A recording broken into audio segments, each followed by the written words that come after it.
চলুন আপনাদেরকে দেখাই আমাদের ছাদের ড্রাগন গাছে কত ড্রাগন ধরেছে দেখবেন। এই যে আজকে তোলা হবে ড্রাগনগুলো।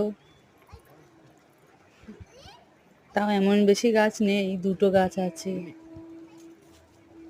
তা যা হয়েছে নিজেদের খাওয়ার মতোই ভালোই হয়েছে। আরও 2টো গাছ এনেছে, লাগানো হয়ে গেছে সেই 2টো। আপনাদেরকে ওই 2টোও দেখাবো, দেখবে পরে।